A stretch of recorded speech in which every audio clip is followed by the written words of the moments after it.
time. And if he didn't live a perfect and sinless life, our salvation would have been off-land. But he paid a great price with a perfect sacrifice. And we have hope because he came the first time, lived a perfect life, paid that sacrifice. He could conquer death, hell, the grave, and everything else that Satan's darts consist of. Because he rose, we too will rise, as did the first fruits. And when we rise, we will rise immortal. And we will be able to stand in his presence because we will be like him and see him as he is. Praise the Lord.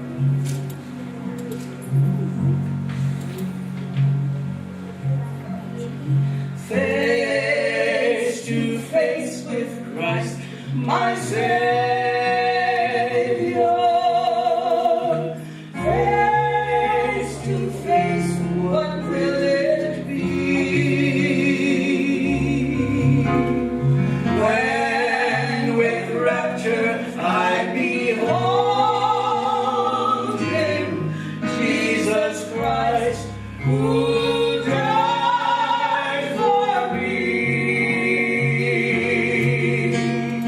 Face to face shall I behold him, far beyond the starry sky.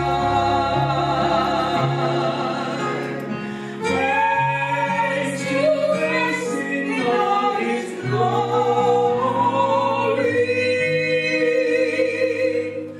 I shall see him by and by.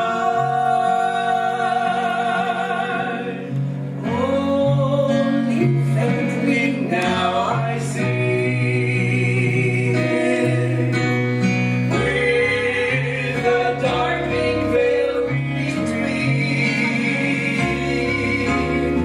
But the blessed day is coming when his glory shall be seen. Face to face shall I behold him, far beyond the starry sky. Face to face in all his glory, I shall see him by and by. Face to face, oh blissful moment. Face to face to see and know. Face to face with my Redeemer, Jesus Christ, who loves me so. Face to face shall I behold him, far beyond the starry sky. Face to face in all his glory,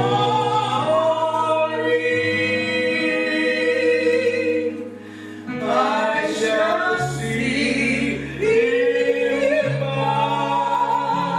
and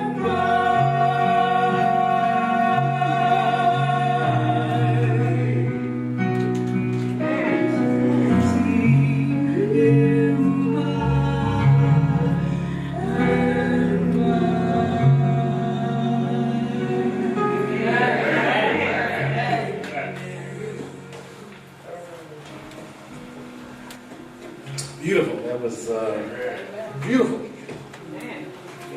Just absolutely beautiful. We're going to do our text for the morning. If you could stand with me. We're going to read from 1 Peter chapter 2. 1 Peter chapter 2. We're going to read together verses 11 and 12. 1 Peter chapter 2. And we'll read together verses 11 and 12. I'll give you a second to find Peter. It comes right before 2 Peter. We're having trouble finding it.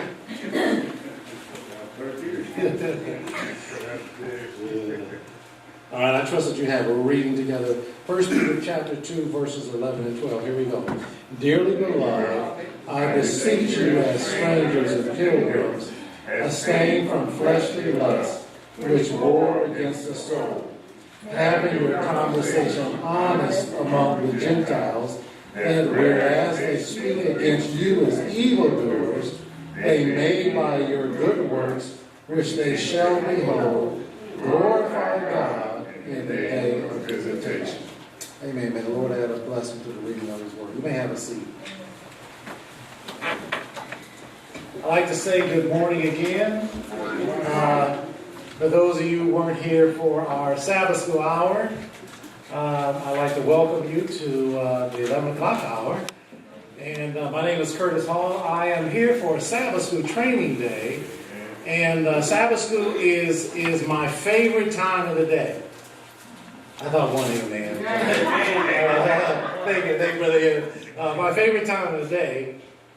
And I have a ministry, Sabbath school coaching, where I travel to different churches around our denomination, both here and abroad, I'd like to say, to talk about how to make Sabbath school better, how to make it more worth our time. And Brother Bland is responsible for me being here. Brother Bland reached out to me from my website and said, hey, will you come to my church? I said, sure, I'll be happy to come to your church.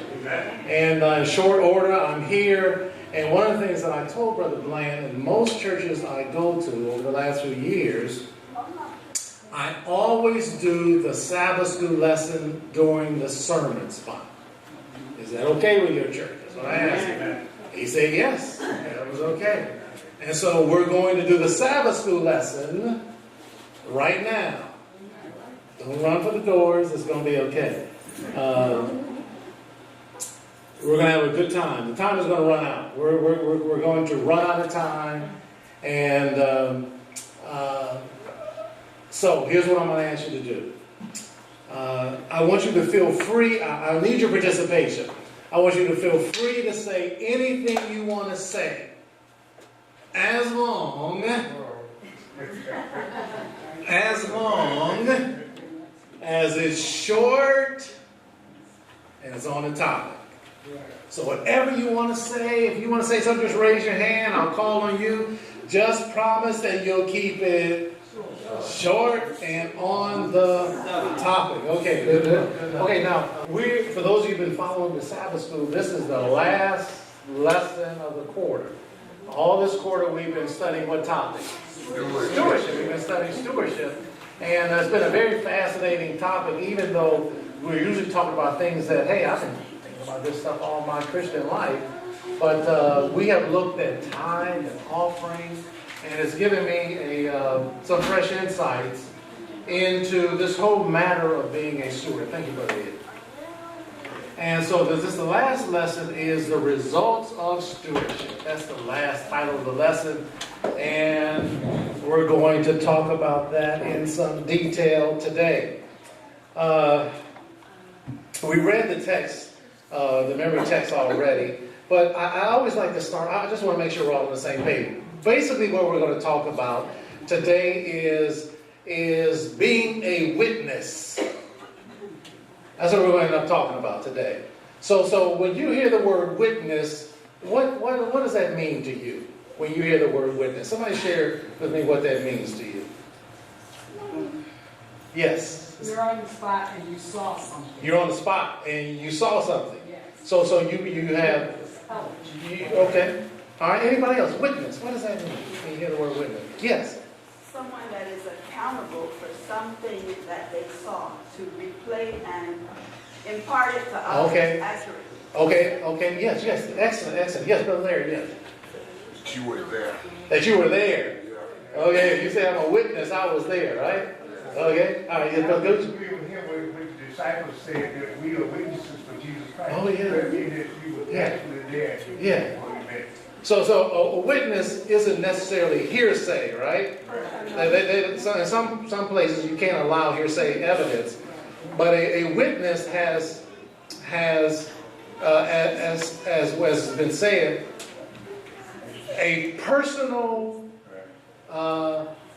They witnessed it personally. They saw it. They experienced it themselves, right?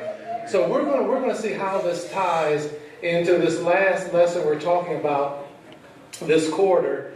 And there's one story in the Bible that illustrates what we're going to talk about. I think we're going to sum it up with one story.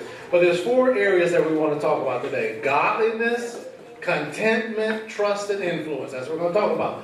Godliness, contentment, trust, and influence. And those are words that we use all the time, but when I think about it, I'm not always sure I know what they mean. I'm not always sure. So godliness, what does godliness mean? That's a hard one, I can tell. What does godliness mean?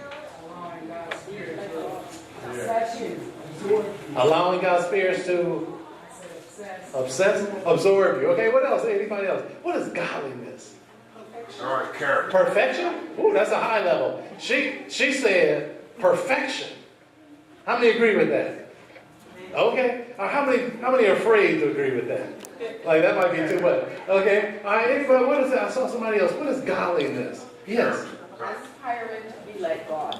To be. Oh, that's heavy. Okay. Aspiring. Godliness is aspiring to be like God. She said. Anybody else? Yes. Godliness. What is that? Oh, yes, ma'am. Yes. Okay. Reflecting God's character in your life. Okay. Did I miss somebody? Yeah.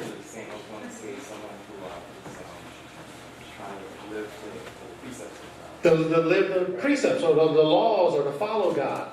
Now, how many Christians should be godly people?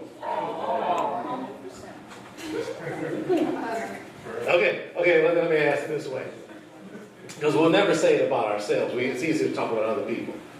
Should all Christians be godly people? Yes. Okay. So when people say Curtis should be a godly person, right? Yes. And by your standards, that's a pretty high standard. What you're telling me, you're saying that I should be like God, I should aspire to be like God. She's saying I should be perfect. Okay, but the Bible does say that we should follow after godliness, right? Okay, so we're going to see. Okay, that's good. We got one of the 4 down. We're going to talk about godliness, contentment, trust, and influence. What is contentment? Satisfaction. So contentment is satisfaction. All right, good. Anybody else? What is contentment? Complacent. Okay, all right, that's interesting. Complacent, that's kind of like, well, whatever, right? Okay. Yes. You're at peace despite your circumstances. Oh, I love that. Beautiful thought. Beautiful thought. Yes, Sister Also Lucia. not worried about circumstances around you, what others have. You're not worried. With what you have. You're content with what you have. Okay, excellent. Yes, honey. What do you think? What she said. That's an excellent answer. Okay. Okay, let me ask you the same question. Let me ask you the same question again that I asked earlier. Should Christians be contented people? Yes. No? Oh, just by the definitions you gave me. Just by the definition, should a Christian be satisfied? I see Miss Complacency said no. Okay. All right. So tell me why you say. Why do you say? Because as Christians, we should be ever growing. We should ever be growing. Okay, I see what you're saying. So my contentment doesn't mean I'm contented to not grow. I think they were probably saying that wherever I find myself in life, here's the caveat. I will only be contented if I really believe God led me there. Amen. I will never be contented and I look around and say, I did this and I'm not satisfied that I'm not where I should be. But if I really feel that God led me, then I'll probably be content. Yes, Brother I was Good. gonna say, when you sent out the 72, he told them not to take no bag or take this. Yes. Yeah. And then when they went out, he sustained them. He sustained it, yeah. Yeah, beautiful story.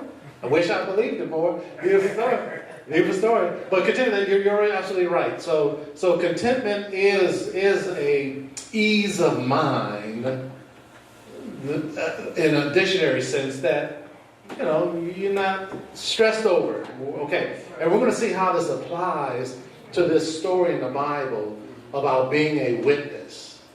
So far you said that Christians should be godly people.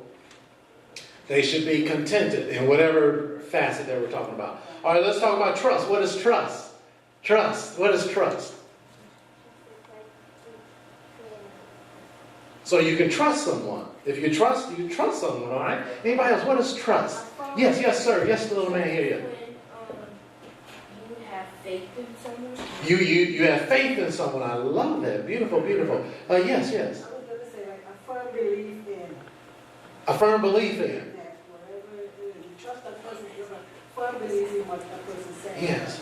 Yes, okay. I'm looking for another word too to add to it. Yes. Believing something even though you don't have any physical evidence. Okay, all right, I like that. Yes. I would also say strong integrity in someone as well. Strong integrity, okay. If you trust somebody, yes. That's the word, reliability. That's the word I'm looking for. So, and I said, yes, sir, young man. You know that someone is telling the truth and that they believe you? You trust what they say. Absolutely. Yes, sir, yes. Confidence.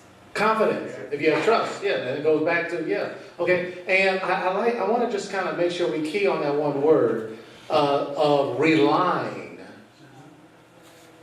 Trust, we rely on either what that person will do or what that person has said or what that person has promised. That's when we trust somebody, right? So you trust that, you're going to take care of business. I trust you. I don't have to worry about it anymore.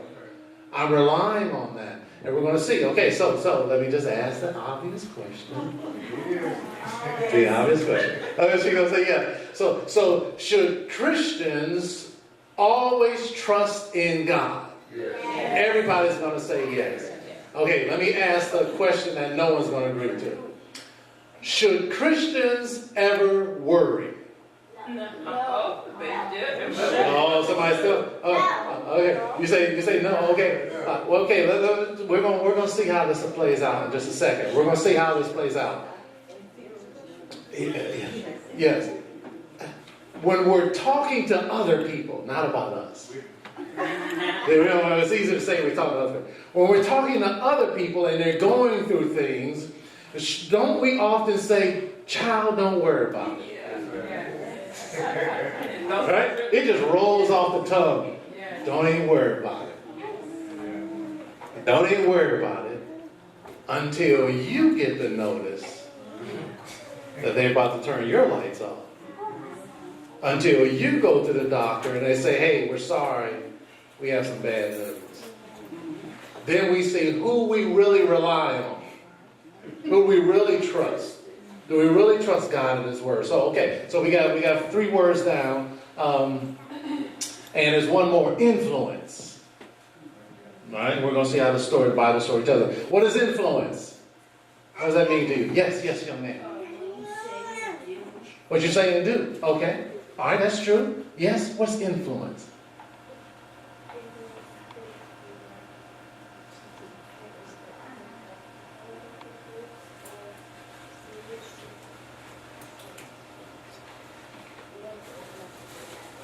Okay.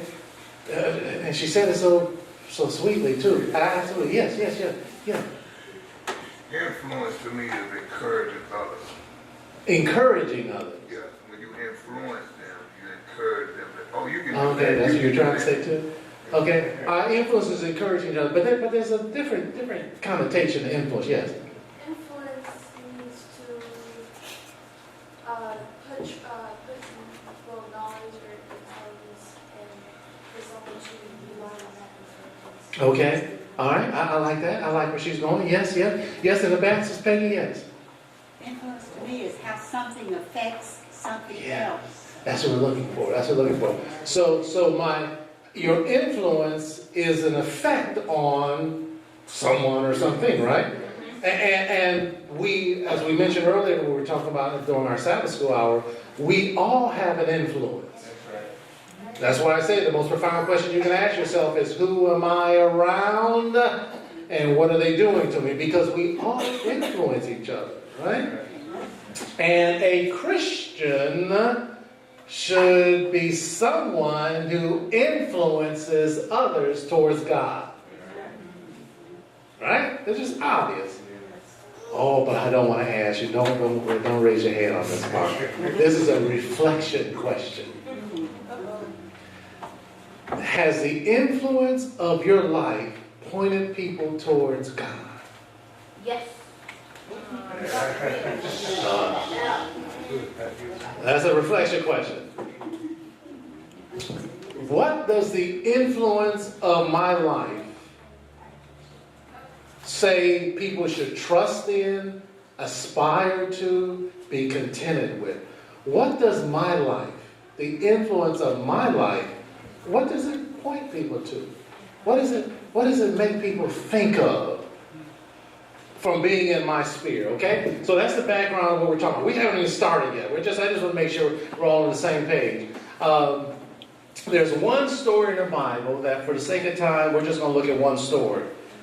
And it's a profound story. I need a volunteer to read for me. If you just raise your hand, I'll make sure I call on you. I need a volunteer to read Acts chapter 16. Acts chapter 16. And who's my volunteer? Can you read? Okay. I want to get first the young man in blue, then I'll come to you. I want to get the man in the blue shirt, and then you stay right there. Stay right where you are. I'm going to read. I want you to read for me, young man, Acts 16. I want you to start reading at verse 19 and through 21, and then the gentleman next to you, I want him to read verses 22 to 24. All right, are we ready? Okay, all right, that's good. We are in Acts chapter 16, and the first young scholar is going to read verses 19 through 21. And the second gentleman sitting next to him is going to read verses 22 through 24. Okay? All right. Let me know when you're ready. I absolutely love seeing this. It just warms my heart to see these young men reading the Word of God. Okay, Acts chapter 16. You're my first reader. And you're going to read verses 19 through 21. That's a lot of words in there.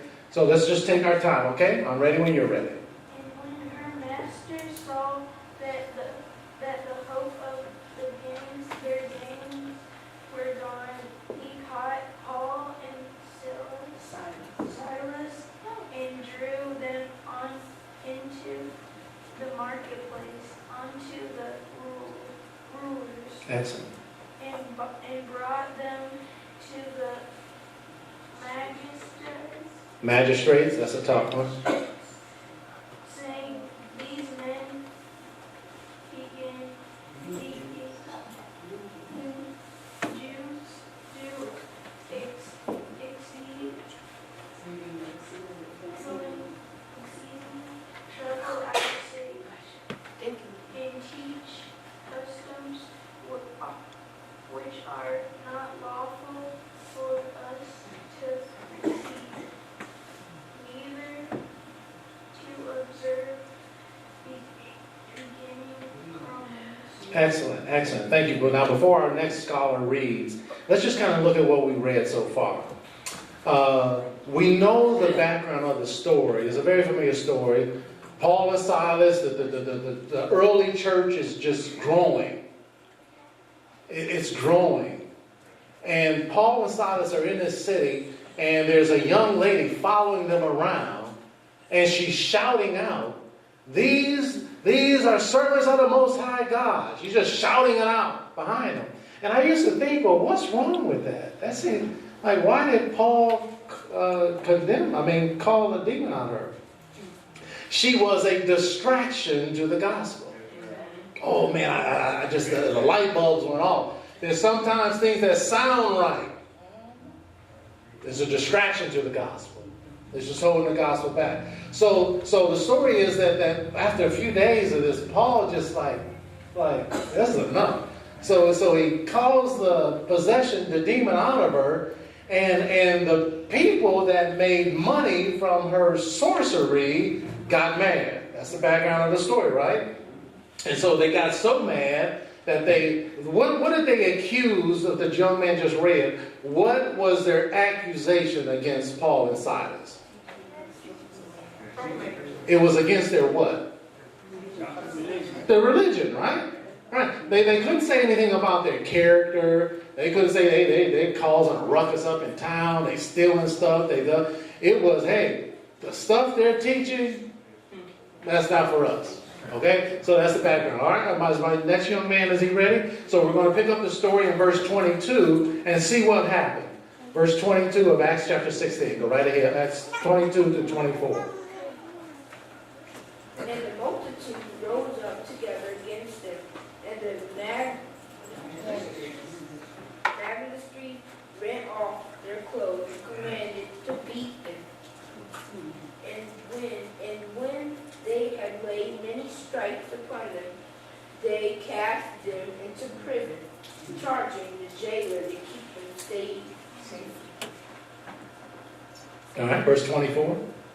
Who, having received such a charge, thrust them into the inner prison and made their feet fast in the stocks. Excellent job. Okay, so let's see what happened. So they were accused for their religion, then they were beaten. I mean, this is a serious beating here. This is what we call beating the brakes off of somebody. That's what would happen here. But just kind of pause a second. And we're just looking out the window. This is not we're trying to go on a journey. We're just glancing out the window, okay? It shows us that even when doing the right thing, bad things happen sometimes. We would think that, hey, if I'm serving God, nothing's going to touch me. Nothing bad is going to happen to me. This Bible example says that's not true. And we can find example after example after example of people who did the right thing, but bad things happened to them, okay? But that's not where the story stops. That's not where we're going to stop. We were just glancing out the window. Let's just keep reading. I'm going to read verse 25. And at midnight, Paul and Silas did what? Prayed and sang praises unto God, and the prisoners heard them. That's the first verse we're going to look at today. Just that one verse. What does that verse teach us about these four things we're talking about? Contentment, trust, influence. What do you see in those verses? Yes. That they're not dependent on your circumstances. They're dependent on your relationship with God. Okay, now tell me how you came to that conclusion? What were you Because saying? all of the circumstances around them were negative, and they could have leaned into that and be discouraged instead. Yes. Yeah, I imagine that if that happened to me and my buddy, I'm talking, man, I'm going to sue these folks as soon as I get out of here. I can't stand these people. I'd probably be cursing like a sailor, doing all kind of stuff. That's not the effect they had. I saw somebody else saying, what did this verse show us about these four things we were talking about earlier? I Yes. just want to make a statement. People talk about growing through the storms, but sometimes storms reveal what is there before the storm. Yeah.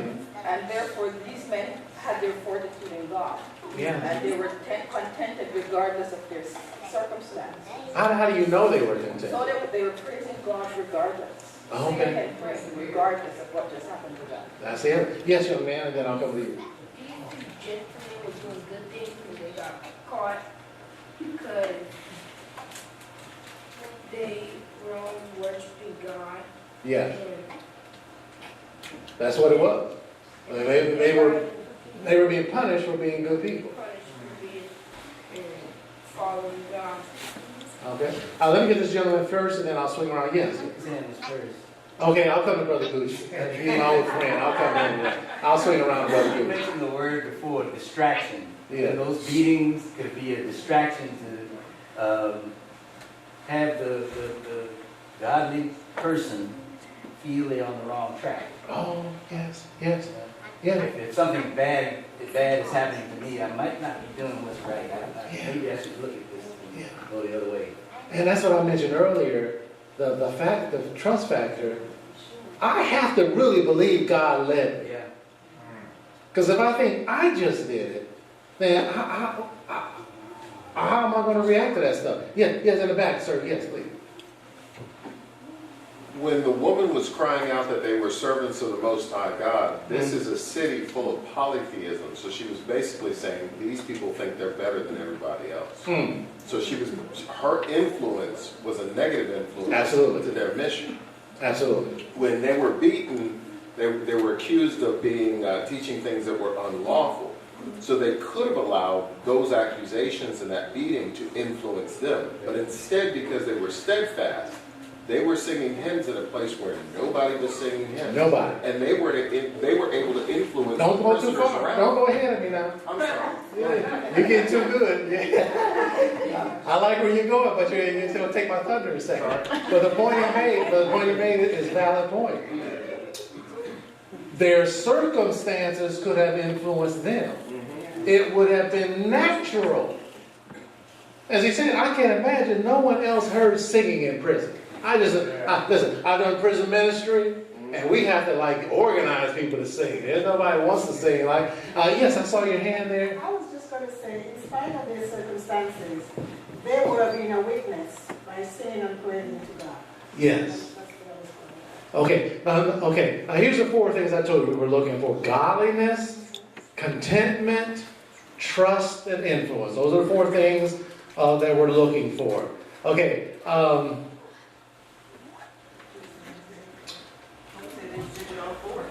You say they exhibited all four. I would probably tend to agree with that. Brother Gooch, yes, you were thinking.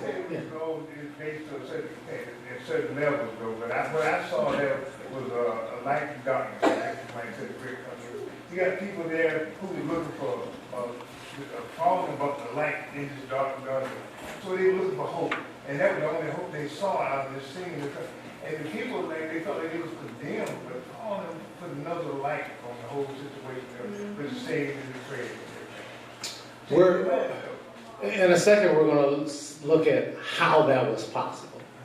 That's what we're going to look at, how that was possible. Yes. If there were any other person, after we beat and they would have lost all hope. They wouldn't have even got to go and sing to Jesus and pray. That's right. But because they had trust and they had faith in Jesus, they prayed and they sang to him because they would have lost hope because they trusted so much because of what he had. Absolutely true. Listen, over and over and over and over and over, this thing about trust runs like a theme through the Bible. There was a story, there's a story in the Bible that is one of the most familiar stories. There's songs written about this story. But I think it's just applicable to this. The disciples, we won't even go into the background of why they were in a boat. They're in a boat, and they're out on the lake, and a storm breaks out on the lake. A fierce storm. Not just a thunderstorm. The storm was so bad that these men that lived their lives in boats and on the sea, it was so bad they felt this is the big one. We're not going to make it out of this storm. This is it. I'm sure their lives flashed before their eyes. This is it. We've come to this point. We're about to die. the lightning flashes, and they somehow in all their stress, all their fighting to survive, they forgot Jesus was on the boat. Oh, before I mock them too hard, I think about all the times in my life I've been stressed out and I forgot Jesus was on the boat. So the lightning flashes and then they see Jesus, they wake him up, they say, he's knocked out like a baby. He's sleeping. And they wake him up and say, oh, they're panic. They're saying, don't you care? We're about to die. So Jesus gets up, he rebukes the storm, and he turns to them, and he says, why were you afraid?